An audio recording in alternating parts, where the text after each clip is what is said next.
Hello everyone, and welcome to my final interview of the series. This is interview number 9. It's been fantastic to get this far, and I have a fantastic interview to finish. So for those of you who are watching this as a live stream, please don't hesitate. If you have any questions, if you are watching this live, do just pop them in the comments, and we'll bring them to the end. But I have the great pleasure of interviewing Ilene Goldfine from Hines in this final interview. So, Ilene, do you want to, and I never work out if it's Ilene or Eileen, so forgive me to start with. Eileen. Eileen. Like the song, Dexy's Midnight Runners, and Eileen, yeah. Now you won't so forget. So, because we spell it totally different as well, so I'm sorry about that. I should have checked that behind. But Eileen, do you want to just give a little bit of an introduction as to who you are, what your role is at Hines, and so everyone gets a little bit more of an understanding as to why I've selected you as one of my interviewees.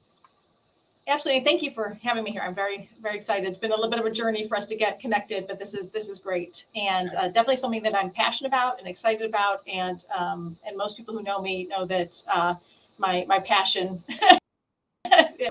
for change that is pretty much. So my journey started about 25 years ago at Hines, a really, really long time. I joke it's the reason why I have the gray hair, but so I started as an accountant on the ground, boots on the ground at Hines, which is a real key discussion point about our local business and how we really execute on a local strategy. So I started in Detroit, Michigan as a CPA, did some work on a major project at the time, GM Global Headquarters. And then ultimately, this launched my career at Hines to move around the organization. I went from Detroit to San Francisco. I was the controller of one of our funds at the time. I then moved to Houston and helped start up some of our bigger funds, including our privately held REITs. And then ultimately, worked into moving out of true accounting into launching some systems, launching a centralized accounting platform. Next went into investment management.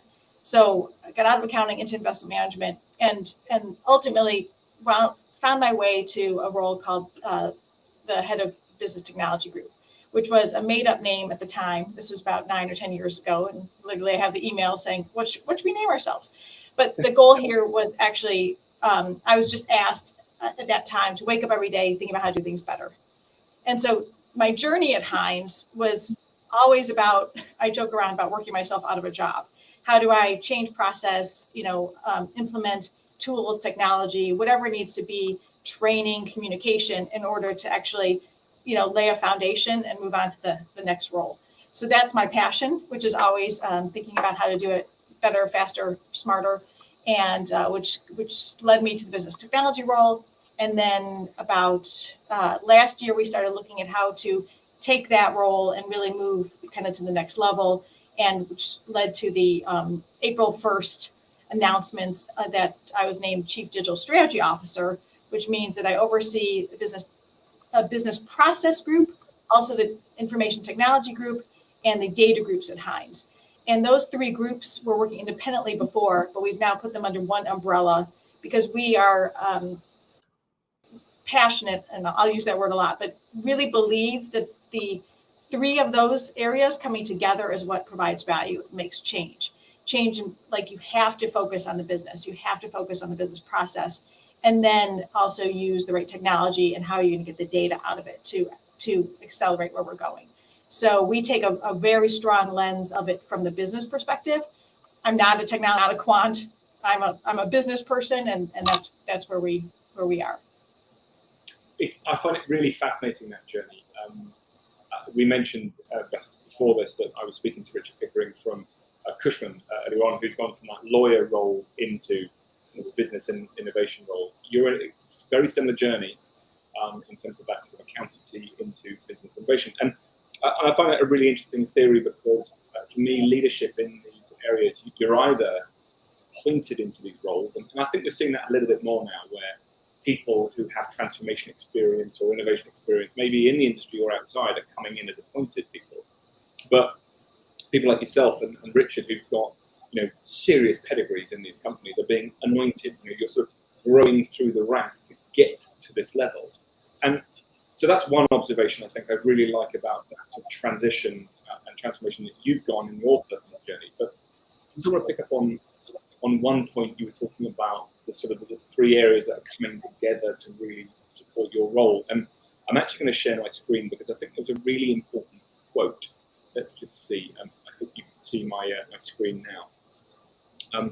And you mentioned that this was a new role, so the Global Digital Strategy Office started in April. And I really like this quote that you put around that data bit. So we're equipping our team with the best technology, data and tools to make decisions for our investors, partners and clients based on credible insights. The data available at Hines is unique because we sit in every seat as an investor, developer and manager and leverage our diverse global data set to make more informed decisions and deliver great value to our stakeholders. I just thought that was such a powerful point that it was sort of worth bringing that in here to explain that sort of that role that you have now. So, you know, what a fantastic opportunity that you have. But yeah, we're pretty excited, and you know what it is I'll know the data is I'm not going to say the new oil. I'm not going to. I can't stand that. But anyway, the data is changing how we say play the game, right? And anybody who's heard me speak or anything, like, data changed how baseball's played. Data's changed how football's played. I mean, I was just watching something yesterday about, you know, the data that they're having from the football helmets to be able to change, you know, that players aren't getting concussions. I mean, data is fundamentally changing how we are, you know, working as a society. So there's data should change how we are, you know, running our real estate business, how we are doing certain things. That shouldn't change it to the exclusion of all else. Okay, so we at Hines are firm believers, again, in our local market presence and our boots on the ground. You know, we're currently at 28 countries. And so that is really important, to be in the markets, understanding what's happening, you know, from a micro market perspective, global market perspective, but having data to then use and have at your disposal to also be able to make decisions and move and move the needle and give that value to our stakeholders is really important. So we don't believe in data for data's sake. We don't believe in data just sitting there by itself. It has to be combined with this local market, like, you know, true real estate knowledge in order to provide, you know, better insights. Absolutely, couldn't agree more. So I think with that in mind, what I would really like to do now is boil into sort of Hines a little bit more sort of holistically and broadly. You've mentioned just a moment ago that, you know, you're in 28 different countries. So could you give people a little bit of an idea as to, you know, what does innovation look like at Hines, please? Really useful. That's a really complicated question, but I'll try to answer it. So innovation is in our DNA. Mr. Hines, you know, and I think that anybody's heard our story, anything. I mean, Mr. Hines was innovative before I think the word was even out there. He was also sustainable and green before, you know, anybody was calling it that. Just really thinking about how to better build buildings, you know, run buildings in order to provide, again, value to investors, to tenants, to stakeholders, you know, whomever that it was. And so, you know, we can go back and look at innovation at Hines. I mean, just for our entire, you know, 60-year, you know, plus journey. And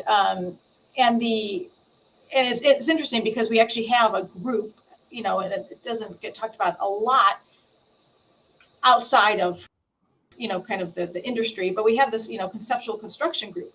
And what they basically do is, you know, how we run buildings are constantly innovating about building our buildings. Okay. And it's fascinating to talk to them about, you know, what we're doing to change how we're building buildings to be really, you know, meet the needs of our stakeholders. And so innovation in and of itself is just status quo at Hines. Okay. I mean, that is just what we do. So then you say to yourself, okay, well, what does it mean on a global scale, right? Because that can be on an asset by asset scale or a country by country or region. So then you say, well, what is, you know, innovation holistically at Hines? So the way that we've been looking at it recently is something that we call sustainable innovation versus disruptive innovation. Okay. And those are two distinct areas that can overlap, but really, if you're thinking about it, which is innovation and a sustainable is we should be doing something better every single day. Okay, we should always be pushing the envelope in all areas of our business. Okay, and what does that mean? And what are we using to do that? Disruptive innovation is really what do we think is going to happen? Globally, what do we think is going to happen in the real estate industry that we want to get in front of and or help, cause this disruption that's we think is coming our way.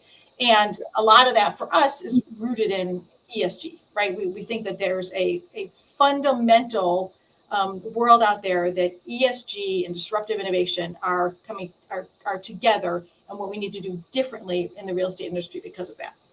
So that's the disruptive innovation. From the sustainable innovation perspective, as I said, so we're constantly looking at, how do we build buildings differently? How do we run buildings differently? How do we do things, differently to, again, provide value for those all of our stakeholders, but also be able to do it internally so that we're things, that we're not just adding headcount to add headcount. Like I always say, I don't think we want to double in AUM and double in headcount, right? So what's the better way to do it? And so that's really what the sustainable innovation kind of world is, plus using data. So that's how we think of innovation.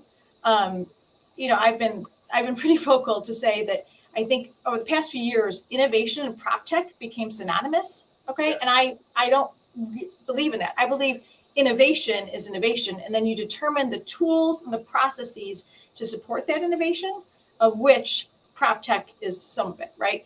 But innovation in and of itself is innovation, and then you determine how you're going to support that innovation. Yeah, I entirely agree with you on that point about innovation and PropTech, and I often think it's confused and it's lost. And ultimately, innovation is not necessarily a technology thing. And to take you back to something that you said earlier on, you're not a quant, you're not a technologist. You are there to make the business run better. Innovation is as much about the mentality shift that an organization goes through as it is a technology shift that they go through. So I wholeheartedly agree with that. I also want to pick up on a point you talked about, and it's interesting to hear it in these terms of sustainable versus destructive innovation. To others, they might think about it as incremental and radical innovation, which is what often a lot of the innovation theory is built around. And there is, if anybody is interested in what Ilene is saying here, is there are models which talk about businesses going through innovation cycles should be spending 70% of their time on incremental or what you've mentioned as sustainable innovation. And really that other 30 is spent around the research, the planning of, and the deployment and testing of the destructive, as you've put it, or radical innovation. So that was really interesting. But I just want to sort of finish this little excerpt on one point. And again, if only because in a lot of the research that I come up with, Ilene, I like to look and understand a little bit about you, and I like to understand a lot about the company and attitudes that they have. And it's very rare that I've found where you've got businesses who are so vocal about their attitude to innovation. And two things about this really I find really important. So number one, if you go to the Hines website and you can read this quote from, as you term him, Mr. Hines, I'll call him Gerald for want of not knowing the man. I've never believed in status quo. I believe we can always improve, either by rethinking existing ways of doing things or by thinking outside the box. Arguably, sustainable and disruptive innovation. This is innovation. It is a state of mind. Now, that for me is really unbelievably impressive. And secondly, this is such a, and this is going to sound a weird thing, but from a marketing standpoint, that is so obvious from the website. You can click straight into their innovation values. It just shows you how strong that attitude of innovation at Hines really is. So, well, and it's our culture. I mean, it's our DNA, it's our culture, and that's what's really interesting is it's not marketing. I mean, it's literally. I mean, you can talk to me, you can talk to anybody. This is how we think, right? And so it's Mr. Hines.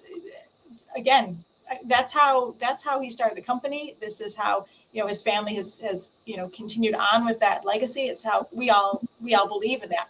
I mean, Hines is a very decentralized local business, and the the culture of this innovation is through all of that too, like in the decentralized local businesses. And so what's phenomenal about that is we constantly have people thinking and questioning and asking and all that, which is great. But going back to kind of where we are right now and 28 countries and all that, it's a challenge for us to be able to corral it all, okay? Because everything is going so quickly. But we really are excited to be at this moment because we have all these local teams and regional teams and country teams thinking this way, and we're coming at it from really a global perspective. And those things coming together is fantastic, because if you had one without the other, it wouldn't work, right? If you had, you didn't have the support on the local teams, you didn't have them thinking this way and this culture, you're never going to push things down from the top. It's not going to happen. And also that's for us, not our MO. And the fact that if you had all these local teams trying to do things on their own and you didn't have support from the top, from kind of what I would say the global kind of corporate leadership, then nothing's going to happen, because you're only going to get by asset, kind of dispersed strategy. So what we're really excited about is you've got these two sides coming together in a way that's really, really powerful, and saying, okay, then where do we go from here? We take it kind of to the next level. So that's what's really pretty cool right now. So what I'd like to do now, in view of what we've talked about in some of the previous edits, and if any of you are interested in sort of the innovation values and what Hines is doing, I highly recommend you looking at the video edit, looking at describing innovation at Hines, because some of the stuff we're about to touch on will come in there. But we touched on it a little bit, about the culture of Hines. So I'm really interested in terms of what does culture mean to you as a leader in this space? Well, it's funny because I've recently been talking about culture a lot, and I actually boil it down to a very simple statement, which is that all are going in the same direction. And that's just probably to say that again, you crackled up a little bit. I think it was making sure everyone's going in the right direction. All arrows are pointed in the same direction. Okay, so if you think about it, and I'm taking this from a gentleman, Brian Kite, that I heard speak a few years ago. And so if you think about it, if you have a box and you have arrows kind of going in different directions, okay, it's chaos, right? And it doesn't work. But if you have a box and all arrows are pointed in the same direction, that's culture, right? That is that everybody is of the same mindset of where you're going. It doesn't necessarily mean that everybody's going to execute the same way, or that it should be, something standard across X or Y or Z. I'm talking about culture. Everybody sees where you're going and where you're headed, and everybody is, on this journey together and supportive of the journey that we're going on.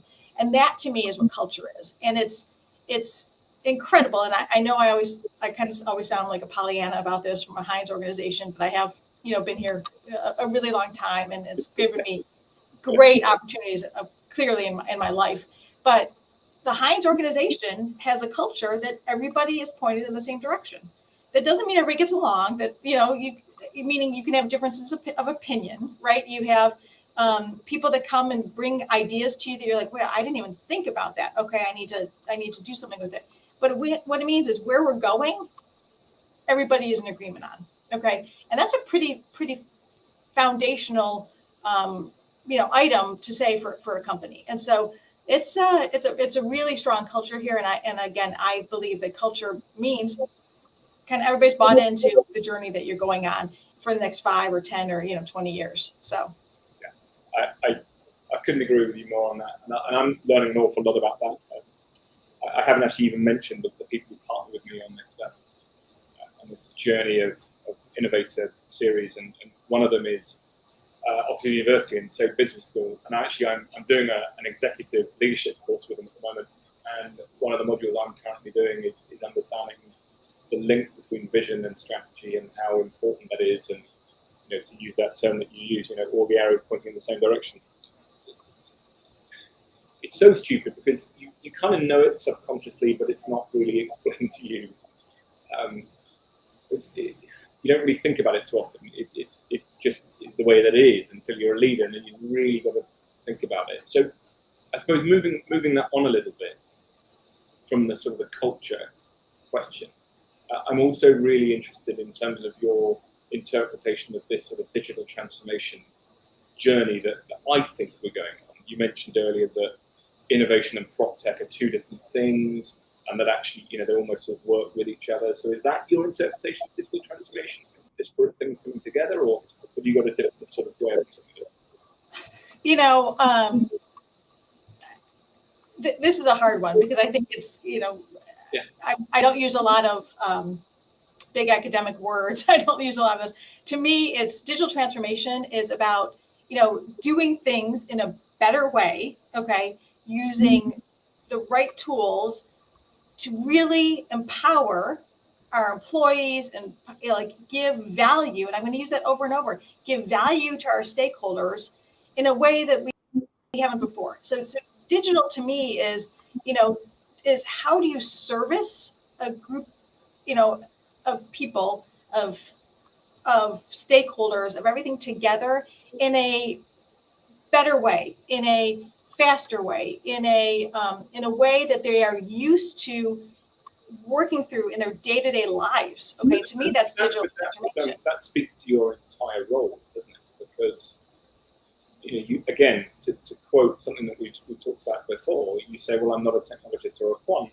I'm somebody that's been put in place to make sure we do the business better every single day in everything we do. So, your idea of digital transformation probably speaks to the very vision that you set as the sort of the head of that global digital strategy office, which is we're just going to make sure this business runs an awful lot better than it has done. So, well, it runs and using the right tools, right? That weren't necessarily at our disposal, 10 years ago. But I'm key on there, the right tools. Okay, it's what are we doing? Why are we doing it? Again, the goal in mind is providing value. The goal in mind is empowering employees. The goal in mind is so it's always with that vision, okay, of using the right tools that we have to be able to do that, okay. And so to me, digital transformation is a rethinking just of how we're working, using these tools, putting the right business process to get there, okay, but keying in on that it has to be right for the situation. It has to be right for the time. It has to be right and all that. I'd say the other piece related to digital transformation is using data. I've said it before, it's changing the game. But we truly believe data for data's sake doesn't help, okay? What are you going to use the data for to be able to inform your business, okay? So we go after that. Why are we doing what we're doing? What are we getting, and things like that to better inform the business. So a major piece of digital transformation is data, but not data just because. Like you need to know what you're doing with it and where you're going with it. And then that's part of your digital transformation journey. Fair enough. So let's sort of take a different sway here, away from the sort of, book terms and academic terms. Because I think you're absolutely right with some of that. It can be sort of a bit wishy-washy, technically speak. Let's focus. Sorry, I didn't mean to say that. I mean, there's a lot of technical people watching, all that kind of stuff. I'm just, again, not the technologist, not the quant. But you're right. I mean, it's what actually it's what frustrates me about that term PropTech, because it's such a bullshitty marketing phrase that, to be perfectly frank, I remember probably back in 2010, 11, 12, almost sort of sitting there just going, well, let's just find a decent hashtag that the industry can come and sort of follow behind. And that's where PropTech came from. I mean, it's ridiculous. It means absolutely bugger all in brutal honesty. But anyway, I'll get off my high horse. You mentioned earlier on, obviously, that in April of this year, you had this sort of promotion after many years at Hines into this sort of global digital strategy role. So I'm really interested in your perception of leadership. What does leadership mean to you in the role that you now have? So first and foremost, to me, leadership is being genuine. I don't know how to be any other way. Again, I'm pretty open and transparent about a lot of things, but it's about being genuine and being a leader is people have to understand that, where you are, like what you're thinking, like, again, the arrows pointing in the same direction on a macro basis for a company, but also as a more micro basis in your certain groups, right? And things like that. Yeah. And so they need to know that you're genuine and they have your back. I mean, that is fundamental to everything. Like if they don't, if you can't be that type of person, how do you get people to really, buy into what you're trying to do, right? And it's got to come from, in my core, the core of who you are. I think there's a lot of talk about, servant leadership and things like that, but and I truly believe in that. Like I am of the mindset of, what are we doing here? It's for the betterment of, of an organization, of the people, of things like that. I truly, truly believe that. So being genuine and being service oriented, that's to me, being a leader. Any of the teams that I've worked with, I mean, they know that you need me, I'm there. Like, and that's on a personal perspective. That's on a professional perspective. That's just the way that I believe in leadership. That's maybe not, what everyone does, but that's kind of my MO. But it's interesting because, I mean, just to pick up a term that you've used there, servant leadership. For those of you who are interested in this whole leadership theory, there are generally two forms of leadership around transactional and transformational. And transformational being the sort of more visionary, forward-thinking, thinking about staff coming together. And servant leadership is that sort of subsection of transformational, where you're really there for the good of bringing everybody around certain values, and it's often seen as that sort of the real higher echelons of leadership. So I find that quite interesting because I think that element of authenticity and being genuine and always having their back is really part of that servant leadership. Because without that, you can't lead. They will not, or because they might do, but it's unlikely that they're going to believe in you as an individual if you haven't got their back. If they're just seeing themselves as a commodity for you as a leader, it doesn't necessarily go very far. So I wouldn't be surprised if you were probably along that transformational servant style leader, which really brings people together based on what you've just said. Well, and I'd say, and it's the nature also of our Hines organization. I mean, again, we're a family run, owned company and things like that. And it's just the again, nature of the organization. I mean, and so that I know that there's certain people I can call on in an organization from a business perspective that always have my back, right? Too. I mean, and again, from a personal or professional standpoint. And so that's an amazing place to be, right? To know you've got those people around you that you can call on. Also, it's, I want to make sure there's people that know that they can call me. And that's just the way that I think. And leadership to me it's a funny term because it is, you've got to lead an organization, you've got to lead a group. But the fact is that it's not one person that does any of this. Like at certain points in time, it's all how it comes together, right? And it's how the whole thing comes together and moves forward. Like, so myself sitting as, Chief Digital Strategy Officer is not, that's fine. But, we have Jeannie Schneider, who's Chief Technology Officer. We have Adam Hastings, Chief Data Officer. I have people that, that are in all these groups, and they're all, they're leading no matter what their levels are, right? It's about how the organization comes together. So it's not, so leadership to me is an interesting term, kind of related to that, because it's the intrinsically people also just are, how they want to move forward and how you're supplying them the channels to do that, right? And how you're able to really bring that out in them for them to move forward. So it's an interesting term, but it is interesting, but it's also interesting from the outside looking in, because all of the notes that I've made before this interview, all of the notes I'm making during the interview, there's so many words that are just coming out, which probably speak to the entirety of value around you and Hines, which is, you said, Mr. Hines, it's in his DNA. In that quote that I shared, it's the status quo. You're talking about it's genuine, I've got your back. All of this speaks to an alignment which is so critical when you're deploying strategic direction within a company, that I mean, it's just innate in you now. You've been there such that you can express it so well. But I think there's another element in here which I'd like to sort of just touch on a little bit. You've talked in a previous edit about your thoughts on leadership and how it's a genuine and it's an authenticity that you have people's backs. And I'm just wondering does that influence, if I was to say, as I am here, what one tip would you give any sort of future leader, in particular in like an innovation role? Has that got an influence on that tip, or would you be thinking about something completely different about things that you've learned and you're passing to another leader? So my take on it's wrapped together, okay? But so what I would say is you do what you say you're going to do, okay? That's what you do, and so you commit to whatever it is, and you do what you say you're going to do. And sometimes there's the good, the bad, and the ugly of that, okay?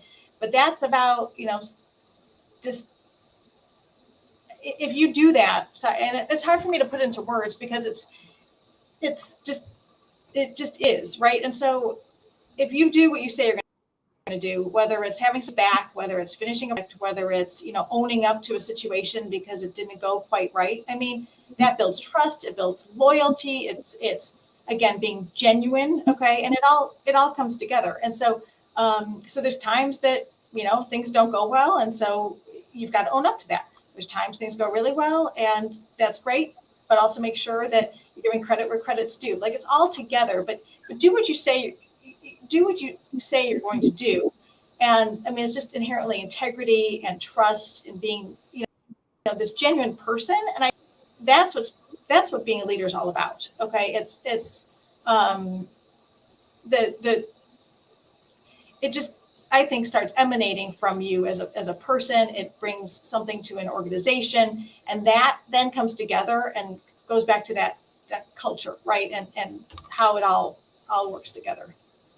Yeah. And sorry, I'm not as eloquent as I probably should be on these things, but I'm clearly, I'll use the word again, passionate. So It probably demonstrates, that you embody it rather than it's something which is, it's taught, because, a lot of these are more characteristics of the person, which come with their upbringing and, how they've learned over years through that sort of, effectively that sort of osmosis of learning almost. And I think that is terribly hard to describe to people when it's just a characteristic that you have as a trait. It just comes. So I'm not surprised that it's, you're sort of struggling to get it out. I don't put it into words. How do I describe it? Yeah.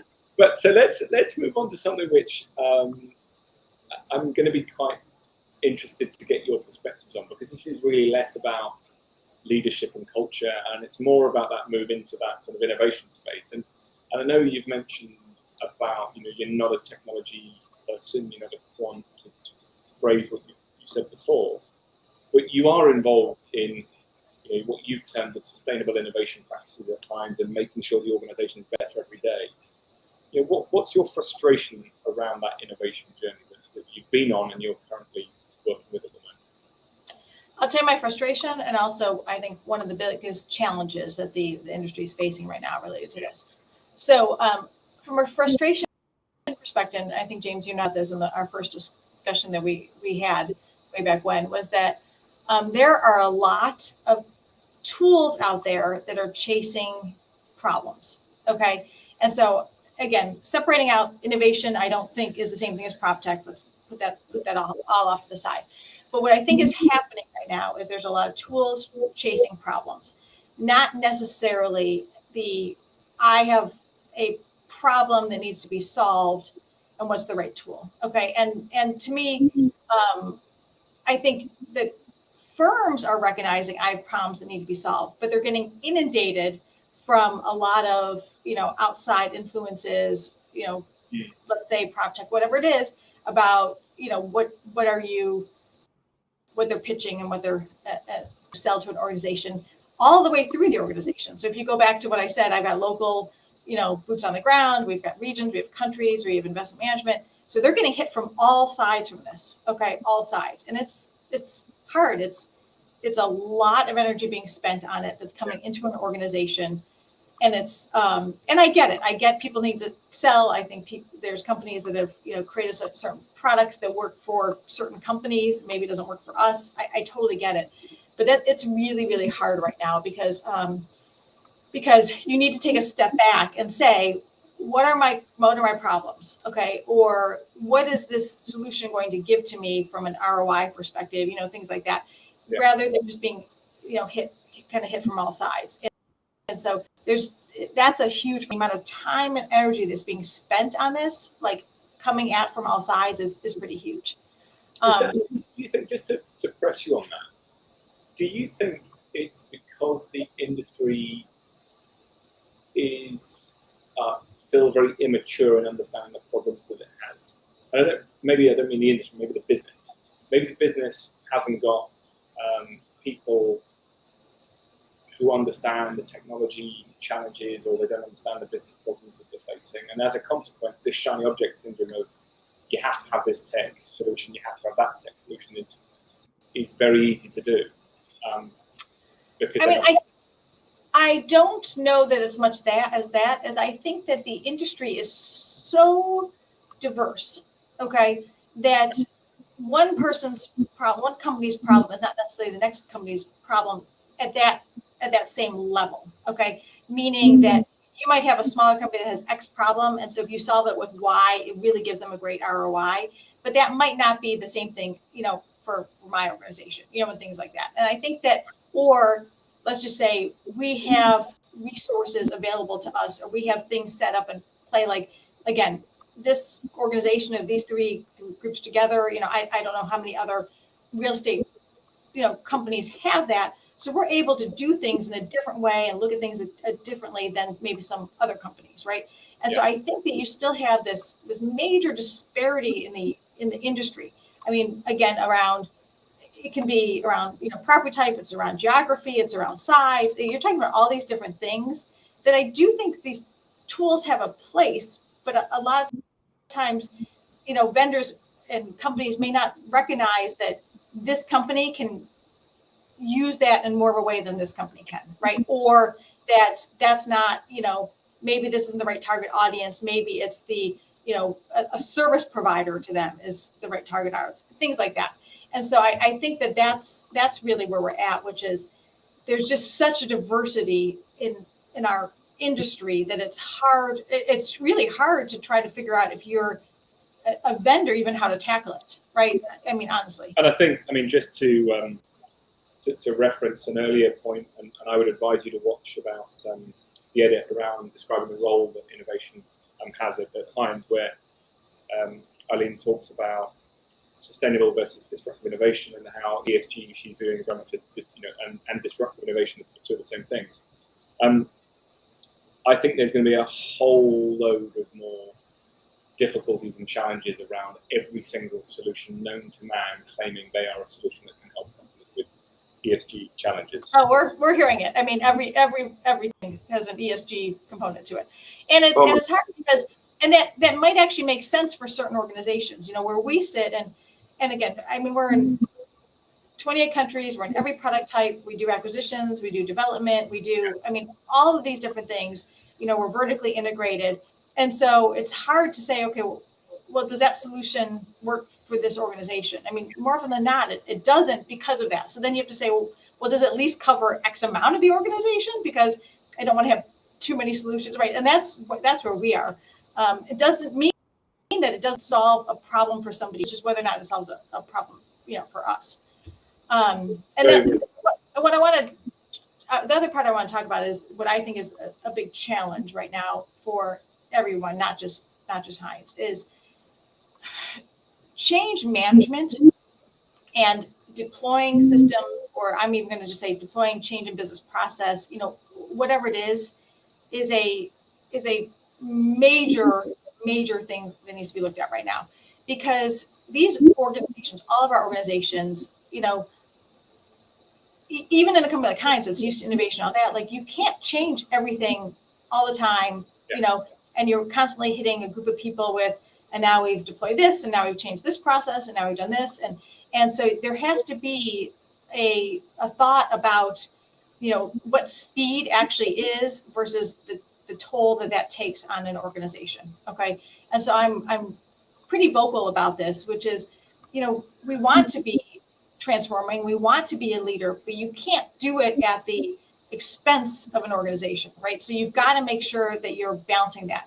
You can't do it at the expense of, maybe an investor's at a different rate of transformation. So how you want to give them some information, they might not be ready for, things like that. So you just have to be cognizant and recognize that change management is a major issue right now, especially coming out of COVID, especially with the fatigue of a lot of different things coming out, and you need to be. I might challenge that a little bit, which is at least COVID and ESG for that matter, have given us as senior leaders within the property industry the sort of the spark to undergo a period of change. So, there was initially this massive period of inertia of technology, innovation, and so forth would like to have. At least we've now gone into we probably need to have it.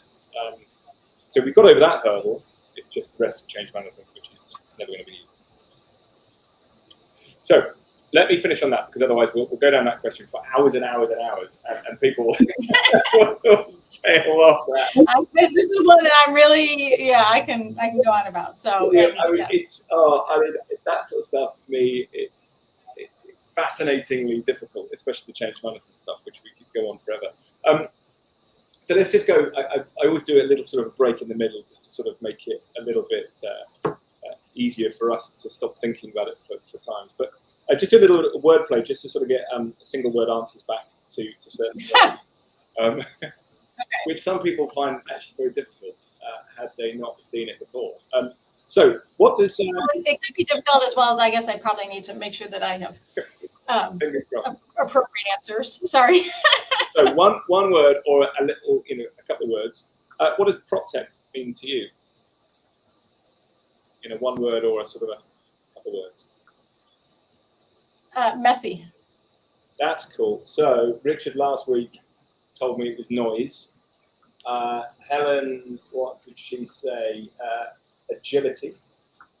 Dated with somebody else's. Innovation. Enabler. Lots of different things. What does leadership mean to you?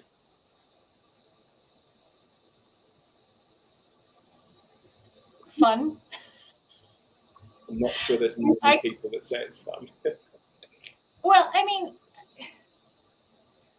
clearly I really enjoy the company. I enjoy what I do. I enjoy life. So if you don't look at it that way, I don't know. And actually, you know what? It is an important trait, because and this is why I feel about this sort of a thing and interviews and doing conference speaking or being a moderator at a conference, which is if the audience is having fun and you're having fun, people learn. If you provide that sort of an environment, then So I sort of went, oh, that's interesting. But well, we only have kind of one go at this, right? And so you can choose, which way that you want to do it. And so it needs to be fun, right? It does. It does. Doesn't mean it's not hard. It doesn't mean it's not challenging. It doesn't mean it's not. I mean, probably, clearly one of the hardest things I've ever done. But it's got to be fun. True. What does innovation mean to you? Strategy. Good. I like that. That's the right answer. Culture.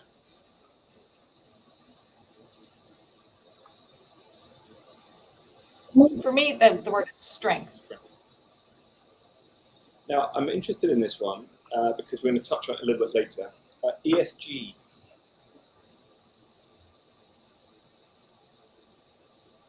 Important, challenging. Okay, I'll put that as 2 because, and just if any of you are watching it live, and like I said, I don't often expect people to be watching it live, but if you are watching it live, we're going to come back and I'm sure there's going to be some things talking about the Mayo Clinic and timber construction, and then you actually mentioned it already, but I read in an interview you talked about how Mr. Hines was green before there was, the term green was even fashionable. So I quite like that. Customer.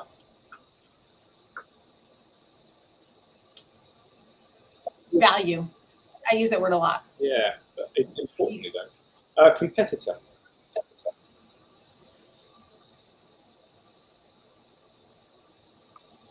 That's a good one. Okay, now I'm stuck on that one. We'll come back to that. Now, you might go back on this, but I was going to use the term strategy. What's the one word for strategy? See, and I would say vision. I mean, vision, strategy, putting together. Yeah, that's actually, you were the same as Jim Whalen used execution. Helen was actually plan and vision. Okay, values. What about values? Important. And finally, then, I'm going to press you on competitor.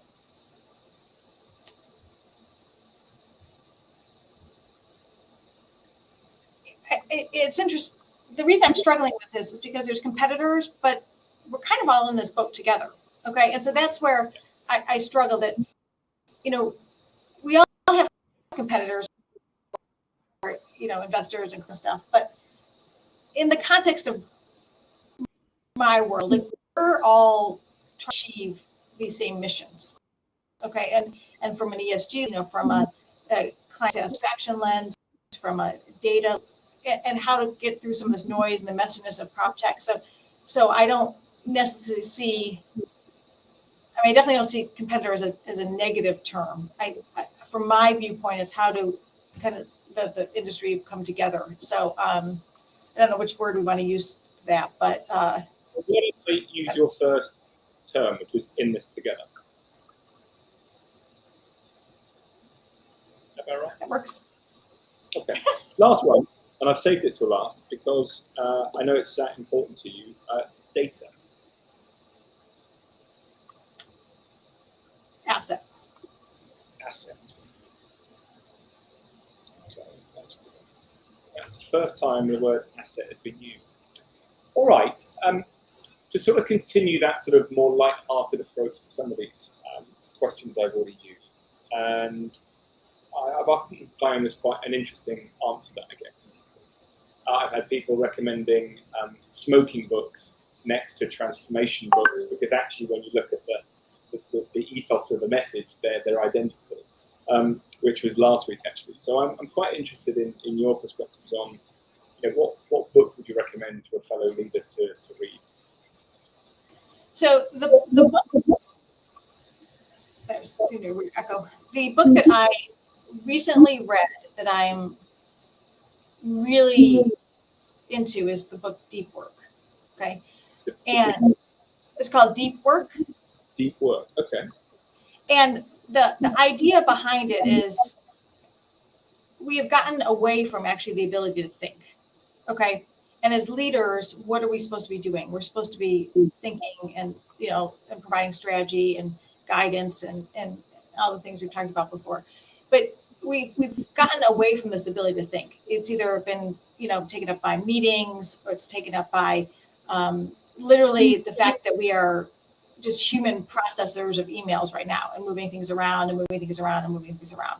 So the idea is you have to have this time to think, to really see where you are and where you're going. And you need to consciously spend time doing that. So how do you do it is unique to each individual person. Okay. So to me, it's not about, I can go say, we're going to have an email-free Friday. That wouldn't work for me, right? So how I work and how I think and how I need that time is different than somebody else. So it's really an interesting kind of journey into how people work, how people think to be able to get the most out of their brains. And honestly, it's a scary time in that way. I think people have forgotten how to do it. And so all of a sudden, if you have a block of time on your calendar that you don't have anything to do, people feel like they're not being productive. But productivity isn't measured in emails or meetings and all that kind of stuff, especially from a leadership perspective. Productivity is this a group or an organization. And so it's a hard thing to get back to. So that's the book I recommend. And that is Deep Work by Cal Newport, I think. I believe so. Sorry, I need to say again. I'd have to go back and see if that's who wrote it. Yeah, I had a little look, and it's Rules for Focused Success in a Distracted World by Cal Newport, which I hadn't heard of, and I have that complete feeling myself. You become such a short-term perspective thinker of doing things rather than the ability to sit back and reflect on what you've done and analyze and then refocus. So I think that's a really good recommendation. So thank you for that. Okay, so let's. I would like to go back to one question because I think it's really important to reflect on it based on everything that you've said so far and the vision that you've had from Mr. Hines, which I thought was absolutely fantastic. And for those, just very, very quickly, because this is in an earlier video, I talked about this earlier on. So Mr. Hines, I have never written status quo, and talking about innovation being a state of mind. I think that's a really important perspective. And for me, that is almost the start of an innovative culture. But I would just like us to really reflect very separately from all the other questions on how is Hines creating this innovative culture from top down and bottom up to really drive that belief throughout its entire organization? So I'd say it was created a long time ago. Right now we're sustaining it and things like that. So the way that we are is we're an entrepreneurial firm. Okay, we are if you bring the idea to the firm and it's a quality idea, then you're encouraged to pursue it. Okay, and so there's not this. We don't have this top-down mandate culture. Okay, it's just not in our DNA. Yeah. The way that we are structured, the way that we are run the organization is a very, like I said, decentralized. It's an entrepreneurial type culture, and so just by that nature, it allows for these ideas. So these ideas can come through, honestly, from any level, and they come into the organization and can be, used at a local level. It can be brought up to a kind of a regional or country level. Can be brought up to a global level, and that's a great thing. So that's how we've gotten business lines started. That's how we've gotten certain types of developments, started. Our T3 timber development is one of those things. So basically we continuously do this. So it's just how the organizations run. We talk about. Sorry to interrupt. You mentioned about ideas coming through from everywhere. How do those ideas? How are they circulated? How are they pushed? Are they through innovation committees? Are they email us? Through leadership lines? How does that all operate? Well, it again depends on what it is. So like if you have about us building buildings differently, developments and things like that, that's coming through our conceptual construction group, who are intimately involved, like in all of our groups. They've done patents, they've done certain things, right? This is constantly that we're pushing the envelope on how we're building buildings. But there's, this on the ground thought, which is, okay, well, I have this idea. Let me see if it has legs. Let me see if it, resonates in the marketplace. And so you can have a situation that a region starts with something, kind of sees what it works after, it goes through the proper approvals, like our, investment committee and all those sorts of things. And then you start basically disseminating more information across the organization. So it's not a committee type structure. It's really entrepreneur. Okay, well, does this make sense for the organization? Has the organization said, okay, let's go try it? And then it starts bubbling up. So then we have different ways to communicate that out. Again, whether or not it's a group like Conceptual Construction, or whether it's a group like, my group from a digital strategy perspective. But this comes from kind of everywhere, right? And so it's not, again, just on, how we are building buildings or how we're doing things from a digital strategy. It comes from, we have something called the Harris Awards, okay? And the Harris Awards relate to, you put in ideas for, innovation, and quote unquote innovation, meaning probably more sustainable, but really about, okay, and it can be anything from what you should put into a parking garage in order to reduce X, Y, and Z, type of emissions, to some big idea of, we think we should have, this type of product offering. And then those are reviewed by a group of individuals, kind of from a central perspective, and awards are given out. So we just have it coming from a lot of different sides. So it's might sound a little bit chaotic, but it's just part of our ethos. I mean, it's just, so it's how do you? But actually, I love the term just then. It seems a little bit chaotic, but that's kind of what change management is sometimes seen as. It's So I think it's probably very apt for the situation that it finds itself in, and so I would never be too worried about using that sort of terminology, because it's fitting, right? And well, it works for us. So I'm just gonna say. So we don't. There's not a big, like I said, committee structure related to this. There's not a lot of there's not a lot of these, I want to say the word bureaucracy, and I'm not saying that in a bad way, but it is, we want to encourage people to be thinking this way. And so how do you do it? I mean, it's, if you see an opportunity in a certain market, in a certain country, in a certain area, then let's talk about it. Let's see if it's something that makes sense. And that's just the Hines mentality. there was a piece, I'm just going to share it now, which I'd seen written, must have been 5 or 6 years ago, by Charlie, who was or maybe still is, your innovation officer. I think he's now an MD. We're a firm of 4,000 innovators, and these innovation resources exist solely to help each one of us explore and lead in our roles and projects around the world.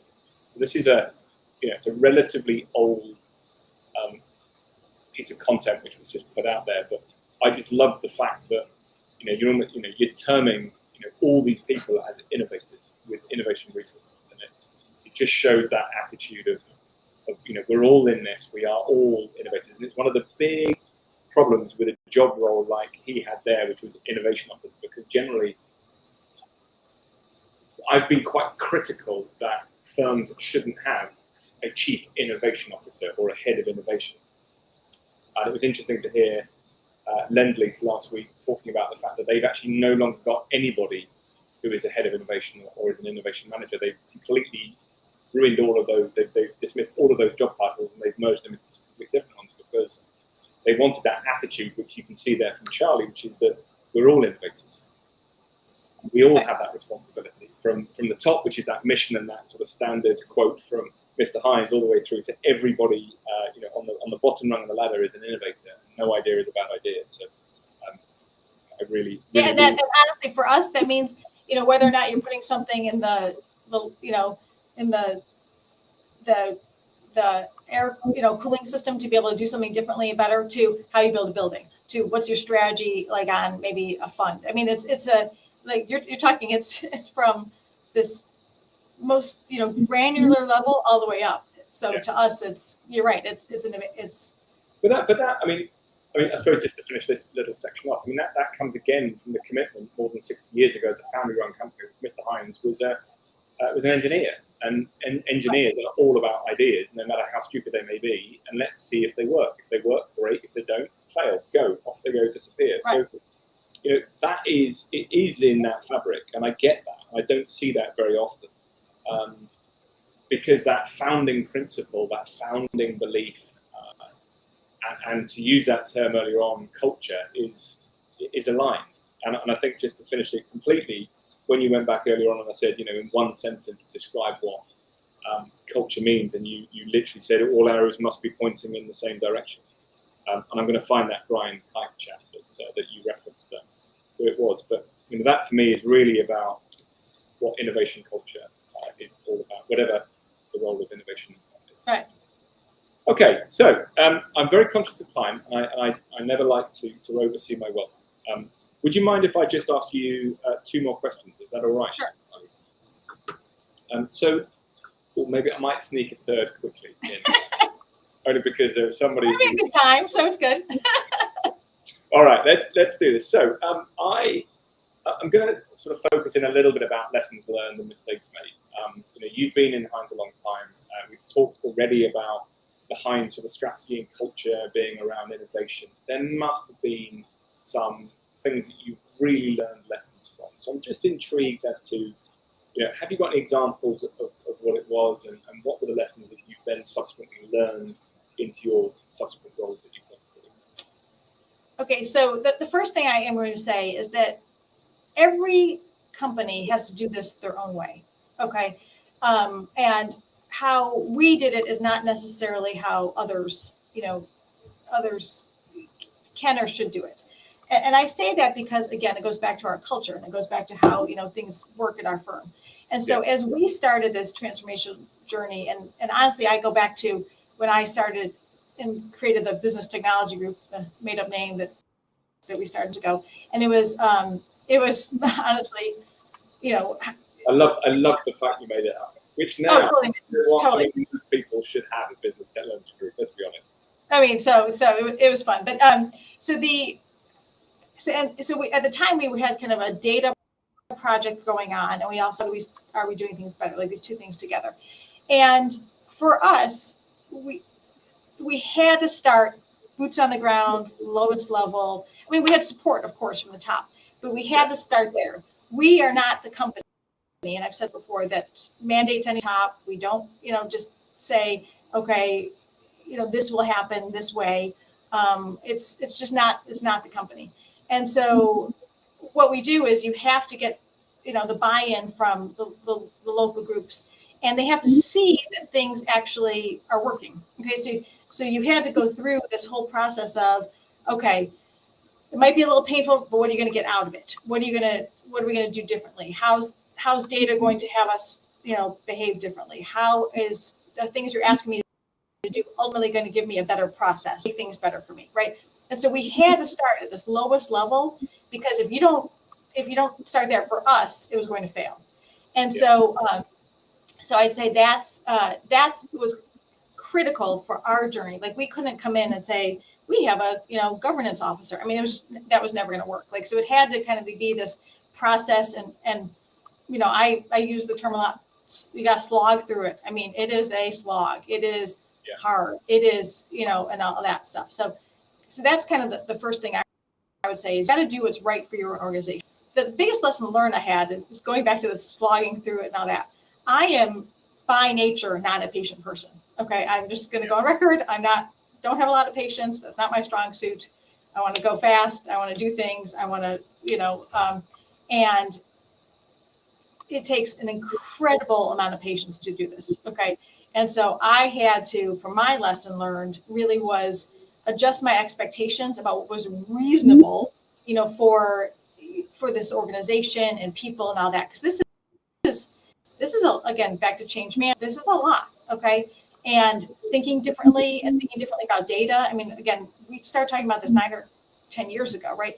So you've got to adjust your expectations, even though you might see where you're going and you might think it's this. I mean, you got to bring all these people along on that journey, and it takes time, at least for us. So that to me was the biggest lesson learned, was that I had to kind of check my lack of patience at the door a bit and be able to kind of really slog through it the way that the organization really needed. So really interestingly, then, I suppose this is probably quite apt to act as a penultimate question. You've mentioned there about all of these changes and transitions that you've gone. You had to make up the name of the business technology group beforehand because there wasn't a role for it, and you've gone into all these different roles. I have to ask about imposter syndrome. Now, this never occurred to me before, but at the end of Series 1, and I put out the question, what would you like to know from these innovation leaders? And somebody came back to me and said, I'd really like to know if they suffer from imposter syndrome, because in a lot of cases, these people, in your particular position, they're not technology people. They have learned this topic. So do they feel concerned that they don't know it? So, have you ever suffered from that imposter syndrome in the roles that you've gone through with Hines? And if you have had, how have you coped with that and sort of come out the other side?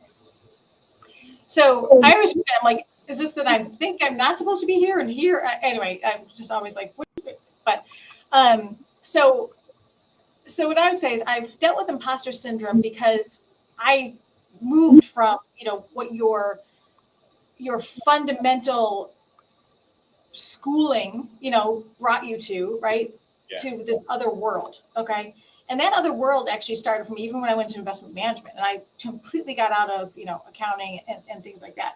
And so you're like, should I be here? Do I know this? Do I, and stuff like that. It's even kind of a different way people approach things just from a personality perspective. And so how do you deal with it? You just do. Again, I don't, I believe a lot in, you have two choices in this life. You have a choice to keep going, or you have a choice to not. And so I am a firm believer in you keep going and you do the best you possibly can do, and you are genuine and you are putting, do what you say you're going to do, put forth all this. And that's how you deal with it. Okay. And you show up every day. You show up every day and you do, what you've been asked to do. Okay. And so I, again, it's a little bit just of my, I guess, a mindset. And I've been thinking about this a lot lately about kind of people that have, positive mindsets versus not, or maybe it's resilience, or whatever you want to call it. But, it just, to me, wasn't actually anything to deal with other than you show up every day and you get it done, and you have people that have your back, and you have people that are depending on you to have their back. And so, like I said, what other choice, do you have? And so that's what I would say is my this kind of theory of life, I guess. Yeah, you sort of dust yourself off and have another day. But I like, what you've talked about with the transparency previously as well, and showing up. And actually, there's a couple of points there that Ilene referenced, which we've covered in other edits. So things like do what you say you're going to do. If you're interested in that sort of analysis, there is a video here about what tips would you give future leaders, which I would highly recommend. And Ilene really referenced there about that transition from the accounting role into the investment management role before obviously subsequently going into where she is now. I do have a look at the video where we're understanding a little bit about that sort of, how did Ilene go from accountant into the role of Chief Digital Strategy Officer. That's a mouthful. It is a mouthful, actually. I know. Let's go. So I think, thank you. It's an interesting one because I always find that quite fascinating. If people say they suffer from imposter syndrome, I do. I always have done from day dot to where I am now. It's a very, very strong feeling I've always had. But, some people get on with it. I struggle a little bit. Well, and it is hard. It's hard, and I think you and I have discussed also, like, especially somebody in my role and in others, like you mentioned, that have come not from the technology side, not from the quant side, and here we're sitting here. Okay, somebody come and ask me technology, like, I have no idea. That's go talk to Jeannie. Like I don't know. And so fantastic. But to me, what's really interesting is how it's playing off, and you and I have talked about this, about how it plays out in the world as we're working through, conferences and groups and all this kind of stuff, because they kind of don't know what to do with us. Okay. And this is an interesting evolution, right? Is, we don't fit neatly in this box, and we don't fit neatly in this box. We're in this box. It's like, wait, I'm looking at this differently. I'm thinking about this differently and stuff like that. So I think that because of that, sometimes your imposter syndrome can pop up because you're like, why is nobody talking to me at this conference? Why doesn't anybody want me to speak? Things like that, right? But other times it's like, wait a minute, the whole industry is going through a change, so I need to understand that, and all that kind of stuff. But it can rear its head at certain points in time, especially because of where we're at right now in the industry. That, I think that's a really valuable point to sort of conclude on that imposter syndrome bit, because you're not, well, and I say you, as in people involved in this innovation piece in global real estate and transformation roles and all this sort of stuff. They're not the tech people. The real, what I think are the really good ones who will be the future leaders within our industry. And when I mean leaders, I mean the CEOs of this world, are the ones that don't sit in the tech box, they don't sit in the property box, they don't sit in any box. They are the ones that can sort of sit with a holistic and a broad perspective on the business as it is, and have got that ability to look forward again to talk about your terms earlier on, sustainable and disruptive innovation. Because it's those leaders that we need into the future. And as a consequence, there's going to be a natural imposter syndrome, because we're talking about things and we're guessing about the future direction of the industry, the future direction of the business, and there's no proof we're right or we're wrong about all of this. And most people are not going to be comfortable with what we are necessarily talking about. And as a consequence, I do absolutely say, right, conferences don't know where to put you either. Sort of on your own in your brain in terms of what's going to happen. So I'm going to stop that there, because that's going to go on for a little bit, and that could almost be a philosophical discussion, sort of outside of everything, to say, right, well, hang on, where are we? Where do we place ourselves? We're not these people that they perhaps think we are. Anyway, right, last question, I promise. Purely because I'm really interested in some of the stuff that I see in Hines, and I'm very, very aware, Chief Digital Strategy Officer, you're not the ESG person. So maybe this is a holistic perspective, but from a lot of the readings I've done, you're doing an awful lot of interesting things around ESG, and in particular, funnily enough, there's a couple of things. So number one, you've been quoted before in interviews that you've done saying, Mr. Hines was green before the term green was even fashionable, which I quite like to understand. I know you've done a few things around sort of timber construction previously. And then the other thing I'd really like to sort of just touch on for a little bit is so many firms focus on the E bit, and the S and the G is often the sort of the afterthought. And I remember particularly there was a conference I was moderating previously, and there was a 30-minute keynote about a particular German retailer. And they spent about, and I timed it, was about 26.5 minutes on the E, and then 3.5 minutes on the S and the G at the end, which was about one slide each. But you've got things like your Mayo Clinic, for example, about looking into wellness, which I know you've talked a lot about. So I'm actually, I don't mean to be answering this question for you. So let's rattle that back in terms of, how does Hines deal with this ESG movement that we're currently seeing? Well, this is a beast. Yeah. Okay. I'll say it. And so, okay, so you have the ESG landscape, and we, about over a year ago, promoted Peter Upping into our global head of ESG as a very specific, we are having somebody that's running this program. Where are we going with this, and what are we doing? And he actually came from the business side. He was a fund manager for a while and very passionate about this. We also, about a year ago, took somebody from our construction sheet, asked him to lead. He's our VP of carbon strategy, okay, which I think was probably one of the first roles of its kind in the real estate industry, because we said, okay, we need specific focus on this area. So with that, we have a lot of different groups and subgroups and people back to on the ground that we have focusing on all this. What I'd say is you have to have your strategic vision and where you're going with this, but then you also just have to get started. Again, going back to the local side, right? You have to get started.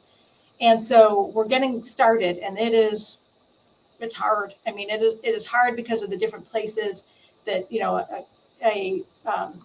a local market is at, related to, getting information, related to tracking information and all that. So we're literally just kind of starting to move through the getting started phase of what do we want. We are focusing on the E because it's an easier place to start, even though all this is hard. Yeah. What I would say is, if you have ESG, G is never for everybody. Okay. fundamentally, G for us is data and data governance, okay? Because we truly believe that if you can't measure it and you can't quantify it and you can't be transparent about it and you can't, be able to report on it so that it holds up scrutiny, then you're not able to do what you need to do. Okay, so to us, the data really falls under this governance structure, but it kind of goes across all. Of course, there's more to governance. Of course, there's more kind of from a reporting standpoint and and frameworks and all that kind of stuff. But the fundamental core of that is the data, so that you can go do that and in a transparent way. The S is interesting because there's a lot going on with the S, but it's really hard to measure. Okay, and so you can track what you're doing, which I think is great, and you want to continue doing all this, which is phenomenal. But then how do you measure it and translate it into something that makes sense to people? Okay, and so that's kind of where we are with that, is what it mean, because yes, we're doing things with Mayo Clinic or Well Labs, or everything we're doing on the ground with helping things in Ukraine, or versus what we're doing in certain other cities. But how do you what do you do with that? So there's an S component because we're doing the S, but then there's a what do you do with it? And then when you come to the E, there's in our minds, E kind of breaks into two different buckets, which is carbon really and operational carbon. And the embodied carbon is an interesting area because the industry is really not there yet. So we're pushing forth on whatever we can do to move the industry related to embodied carbon. We've put out an embodied carbon playbook, like really trying to to work with, again, all groups in the industry. This is it's not a competitor type situation. Like, this is, how does the industry move related to embodied carbon, because it's important for us all to do that.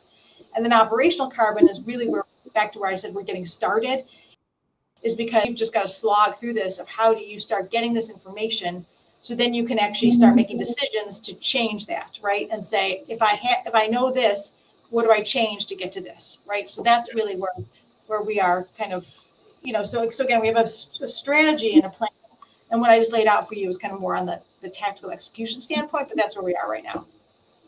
Yeah, and it's really interesting. It's a nice way of bringing it back around actually to finish, because I think ESG strategies are so complex and convoluted, and there are now specific people that are employed to put these into place. That was a perfect overview of what was needed. So without further ado, I'm going to finish that off there. I'm going to just come to the end of this as a live discussion. I just want to thank everybody that has tuned in to this live, and obviously publicly. Ilene, thank you ever so much for joining me and spending so much time. I'm sorry it's gone on for so long, but it always happens, sadly. But thank you very much for joining me. If you just stick around for a second while I